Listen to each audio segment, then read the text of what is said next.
I've been asked constantly over the last 2 or 3 weeks why I haven't talked about the Pokimane drama online, and people are starting to get some fucking conspiracy theories cooked up about it. So I decided before these start spiraling out of control and I start being accused of working with Bill Gates to microchip the American people, I'd just come out here, drop my pants, and show you what I'm all about with this situation.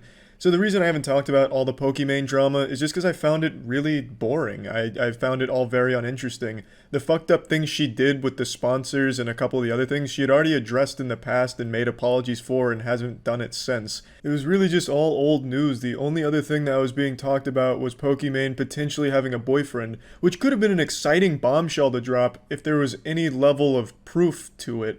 It was just this fleeting wet queef of a statement, just totally blank.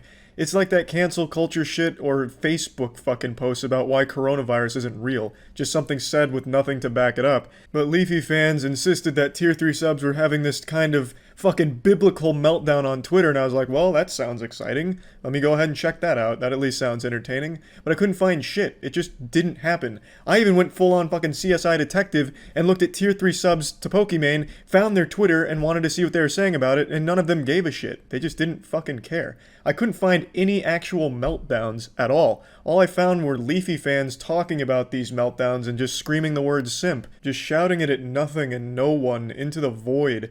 And the word simp has just been beat to death by children. Kids use that word until it was fucking run dry. Everyone and everything is a simp. If a waiter serves a woman at a restaurant, he's a fucking simp to these kids.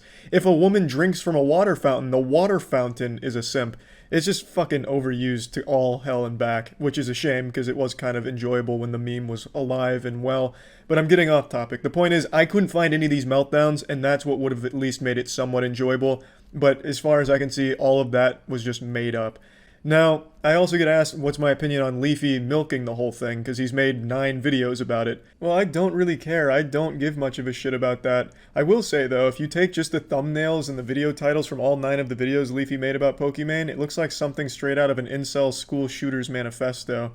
But I don't really give a fuck that he's made 9 videos about it. He's not a fucking idiot. He understands that his audience leans more on the younger teen side of things, and what do young teenagers like? To be mad. And Leafy gives them targets and makes it fun for them to be mad at people. It's not the worst thing in the world, and he's very open with his audience about it. He says right to their fucking snot-nosed faces, look, I am milking this for views. He said that in at least 3 of the videos I've watched about it. So he's very upfront about it, and I don't think there's really anything wrong with that grind that he's going for. You think Leafy actually gives a fuck about the Pokimane situation? Not at all. He's very upfront about why he's even making the content in the first place. He's very open with his audience about it, and most of the content isn't even really focused on Pokimane anymore. It's mainly just using her for clickbait so he could talk about whatever he wants to talk about. And I totally understand that, because a lot of the shit I make is just talking about things I want to talk about.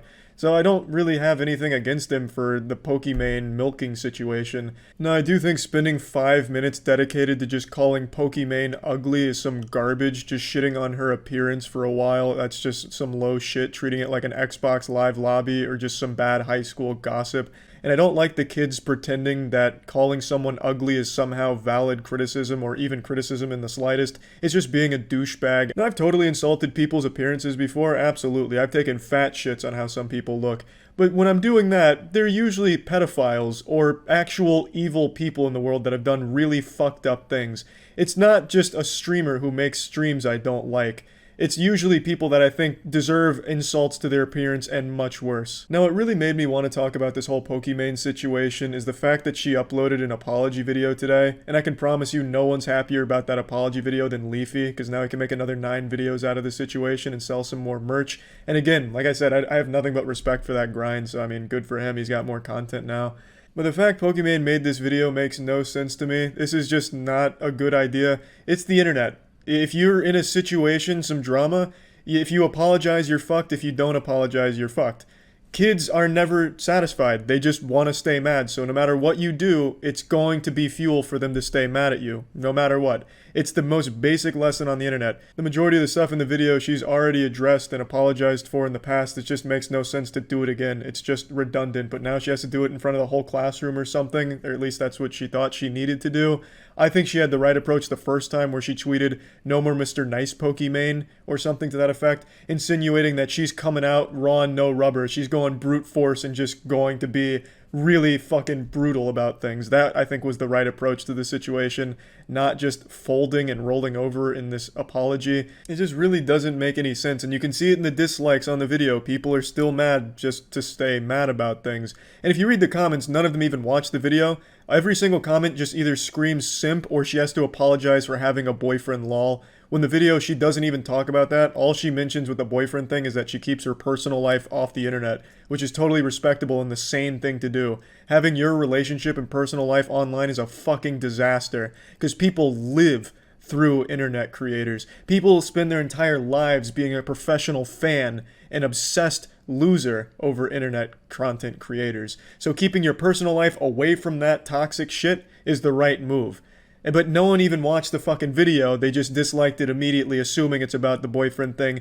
The video doesn't even need to be made, because everything that she actually did make mistakes on, she has already owned up to in the past. It's just a video that doesn't really serve much of a purpose other than to, again, remind people that she is sorry. But it's not like a content creator needs to be held to some godlike status where they need to apologize profusely every single fucking day and grovel at the feet of the internet mob, kissing it and apologizing daily. It's not that big of a fucking deal. She apologized for the mistakes multiple times and now does it again. But it's never going to be enough. It's just no point in making this apology video. Just move on from it is the best approach. It's the fucking internet. People forget in a matter of hours. People can't even remember what they read 30 minutes ago on the internet because they're consuming so much shit and being mad so long that they forget half of the shit they're even looking at. So yeah, I just don't really like to see people bend over for the internet mob, and I just didn't think there was any reason to make an apology video on it in the first place. Unless she feels just super remorseful for the mistakes, then that's something totally different.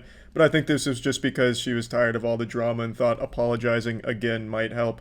And maybe it will. Who knows? But yeah, anyway, I think the commentary community owes Leafy a huge thank you for the last month of content they were able to squeak out. I mean, these commentary channels were making like 5 videos on the whole Pokimane situation, parroting Leafy's videos. Every time he'd make one, they'd make one. So Leafy was able to spread out a lot of views by starting all of this, so it was a great thing for a lot of commentary channels. Congrats to all of them. Just overall, I found the whole drama arc to just be extremely boring as a spectator sport. Also, one more thing that came as a result of all of this, the whole React content debate. Now, I do a lot of reaction shit, but I'm never just silently watching a video with my thumb up my ass. I'm constantly making jokes about the content we're watching and joking with the chat about it. I like to treat it like a bunch of friends getting together to make fun of the room. Now, I don't think by default watching content on Twitch is transformative. I think there needs to be a level of effort put into it to make jokes about it, pause it to talk about it, or just generally do something more than just sit there silently and watch it. I just don't think eating during an entire video and not contributing to a conversation about the video or joking about the video is transformative. But it's also not the worst thing in the world, because there are people that just want to sit back and watch a video they wouldn't have watched otherwise with somebody that they like to watch on stream. The problem arises for me is when it gets taken and re-uploaded on YouTube. There's a couple of streamers that do React content where they'll upload the reaction, but the reaction is just them sitting there with the video playing. So it's basically just re-uploading the fucking video that they were watching, where they don't talk about it, they don't really add anything to it, and it's just the video playing with their face there. And unfortunately, that's what a lot of people think of when they hear React content on Twitch. It's also very easy to make it seem like people that watch content on Twitch don't react to it or joke about it by just taking some clips out of context and saying, look at this, they're not even saying anything, they're just stealing content from YouTube for their own personal gain.